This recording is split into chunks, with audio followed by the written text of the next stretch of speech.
Bem, então, seguindo aqui a nossa programação, vou abrir um espaço aqui agora para as perguntas, né? Boa tarde, meu nome é Osmar, eu sou da Saneago. Queria fazer uma pergunta, duas perguntas, na verdade, para o Jonas. A gente já apresentou 2 projetos na CELG, que é a nossa distribuidora local. A gente ganhou um em 2015, no valor de R$600 mil, e ano passado a gente apresentou um que é um projeto de 11 milhões. E até hoje a gente foi classificado como sem fins lucrativos, apesar de sermos economia mista. A CELG foi privatizada agora pelo Grupo Enel, e já avisaram a gente que possivelmente a gente vai ser classificado como com fins lucrativos. Então, assim, qual seria o critério para essa classificação? Outra pergunta é que a própria distribuidora sugere que a gente apresente esses projetos através de uma ESCO parceira, né? Que é uma empresa de serviço de conservação de energia. Só que não ficou definido, nem pela ANEEL, nem por nenhum outro órgão, a forma de contratação dessa ESCO. Como que eu vou escolher a ESCO que vai ser a minha proponente para essa chamada pública? Então, assim, esse último projeto a gente fez através de uma ESCO, só que foi a única ESCO que apareceu para propor. Se a gente tivesse mais de uma ESCO para propor o projeto, a gente teria um problema, né? Como escolher? Como eu faço para escolher essa ESCO sem direcionar?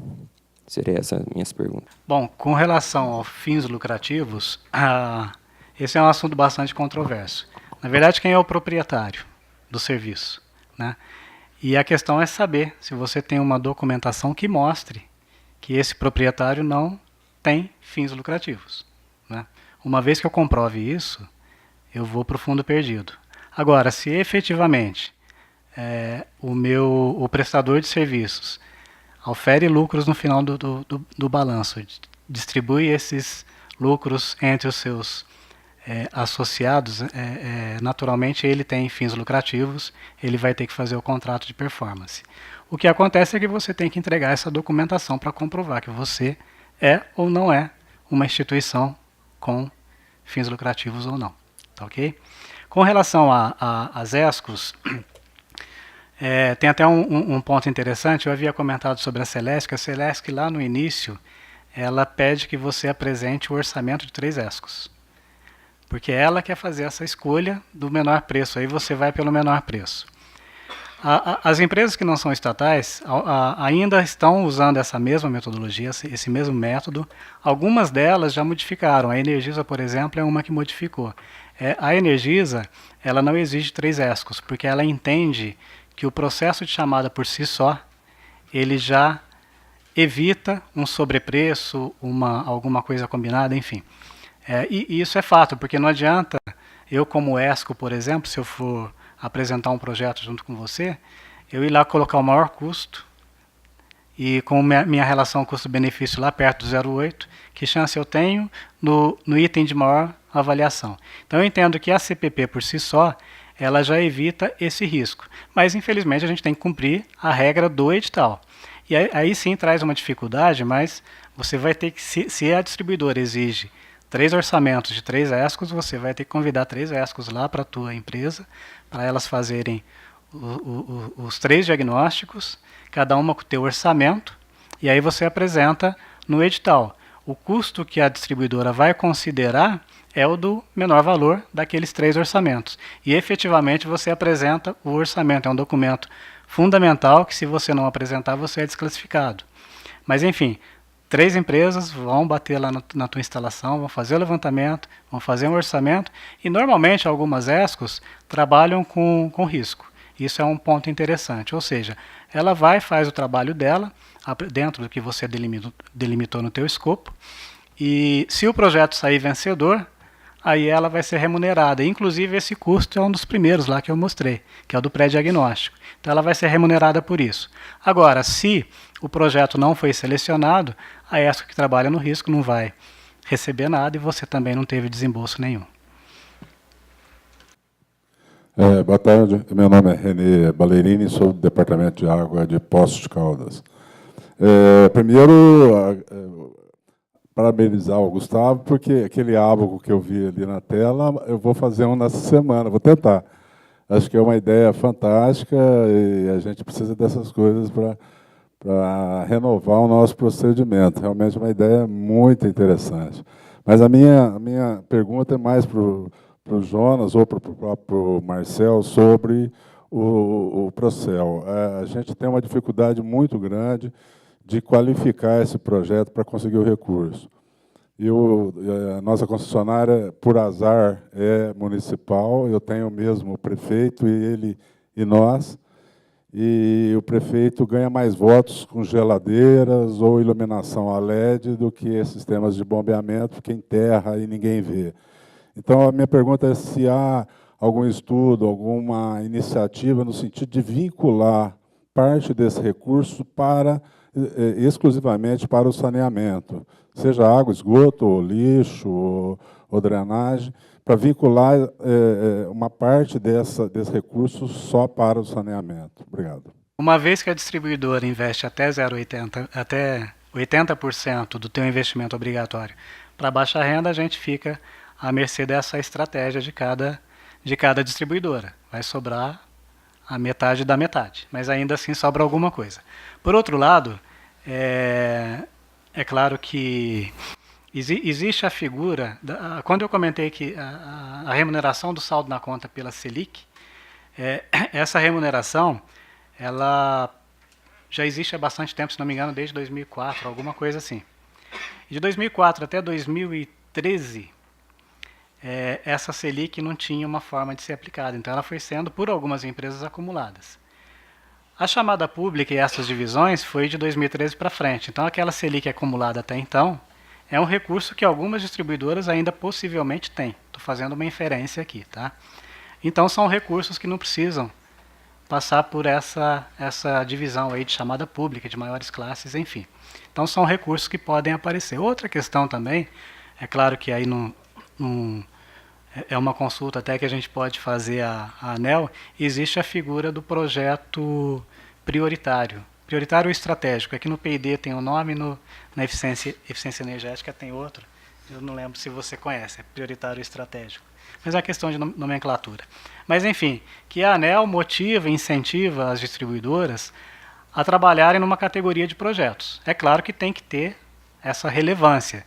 A relevância, naturalmente, não seria pela destinação do recurso para o baixa renda, mas, enfim, eu acho que pelo posicionamento do setor de saneamento, pelo quão intensivo é o consumo de energia, eu acho que, de repente, um projeto incentivado pela ANEEL, assim como ela fez com motores, especificamente com motores, ela publicou um edital aí de projeto prioritário, e algumas distribuidoras não são obrigadas, tá? Mas a participação da distribuidora é opcional, mas normalmente quando a ANEEL ela publica um projeto prioritário, muitas empresas aderem. Então pode ser também uma outra oportunidade de um recurso extra para a eficiência energética em saneamento. Sim. Aproveitar só para complementar a questão que cabe então ao Procel nesse caso. No caso, os investimentos feitos com recursos do Procel, previsto na Lei 13.280, a lei ela enfatiza que tem que haver uma prioridade para o segmento industrial, mas ela não define valores. Então, na verdade, tudo depende de como vai ser elaborado por o grupo coordenador, esse plano de investimento, né, o plano de aplicação de recursos. Depois isso passa por uma consulta pública na ANEEL, né, a última, inclusive, iniciou em setembro do ano passado, né, ficou até setembro do ano passado aberta. E ali é uma oportunidade que as empresas têm de enviar suas contribuições para poder, por exemplo, algum segmento ali talvez ter uma certa atenção, né? Então, o papel da consulta pública ela tem essa finalidade, né, de também tentar atender determinados segmentos que não foram previstos ali ou não foram previamente, né, identificados pelo grupo coordenador. E aí isso volta para uma análise e aí é submetido à aprovação no comitê gestor.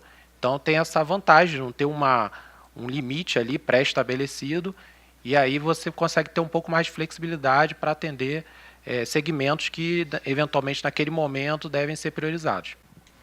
Breve comentário à menção aqui feita, né? Na realidade, o ABACO foi elaborado pelo presente citado engenheiro Ariaro, e a informação é que esse material estará presente nos manuais que serão publicados até o final do ano e junto ao Proesa. Sim, não sei como é que está o tempo agora, mas cabe mais uma pergunta, então? Aqui. Sim, Boa tarde, Humberto Urbina, da CAESB. Eu gostaria de interessar uma questão para o Jonas, com relação ao tema que ele abordou na palestra. A gente pensa que a forma de aproveitar esse recurso de eficiência energética ele é muito burocrático e tem um prazo muito curto para se apresentar o material e tal. Então, nós não conseguimos ter a agilidade necessária para obter orçamentos e tal. Então, o que aconteceu essa semana, uma ESCO nos procurou para conversar conosco, e a questão que a gente levantou foi o seguinte: como eu contrato você ou como eu contrato alguém para nos assessorar? Então, o que eles comentaram conosco é que uma empresa pública poderia fazer um chamamento, estabelecer um critério de qualificação técnica, e a ESCO que for melhor classificada, assinaria um convênio conosco e poderia nos representar perante uma chamada pública da companhia de energia. E ela faria toda a documentação, toda a intermediação, tal. Não seria bem na linha que você falou de ter 3 ESCOs, 3 orçamentos, porque eu acho isso achei um pouco confuso. Você acredita que a forma como nos abordaram, ela está correta? Isso depende da... Você é daqui de Brasília, né? Depende de como a SEB publica o edital dela. Depende do critério da SEB. Eu vou te dar 2 exemplos. Eu havia comentado que os editais de chamada pública, eles nasceram na Celesc, né? O primeiro edital nasceu na Celesc, todo o setor elétrico, boa parte dele, foi nessa esteira. Algumas empresas já modificaram. Eu citei como exemplo a Energisa. A Energisa faz o seguinte: ela não requer 3 ESCOs, aí você pode estabelecer um convênio com uma ESCO, e aí, uma vez que esse projeto ele é qualificado, ele é selecionado, o contrato é da distribuidora com a ESCO, tendo a instituição como beneficiada. Eu tenho projetos, já existem projetos assim na Energisa. Agora, na Electro, no edital que fechou agora, não foi assim, foram 3 ESCOs. Então, essa resposta é sim e não, depende do edital. Sim, porque, veja, se o edital sai e aí você tem que selecionar as ESCOs e tal, vai dar menos tempo ainda. Confuso, não? Exato, é confuso, é uma dificuldade, porque, na verdade, a própria Energisa, no primeiro edital dela de 2016, se não me engano, ela exigia os 3 orçamentos, ela mudou de 16 para 17. O que eu recomendo, para a gente tentar minimizar isso e ganhar tempo, é olhar no passado, ver como foi, ir se preparando, né? Conversar com o gestor de contas de vocês na SEB, para tentar entender, olha, quando é que vai sair, tem alguma sinalização de que vão continuar com 3 orçamentos ou não. Mas, assim, a decisão de fazer diferente do que foi no ano passado, ou até mesmo se fizer igual, ela muda, se fizer diferente, ela não muda, enfim. É uma decisão que a gente tem que trazer algumas informações, buscar algumas informações nesse sentido, mas é um risco, né? Agora, não tem como participar de uma chamada pública sem se antecipar, porque um mês, de fato, você tem toda a razão, você não consegue montar um projeto. E, mais uma vez, agradeço a oportunidade, peço mais uma salva de palmas aqui para os palestrantes. Muito obrigado.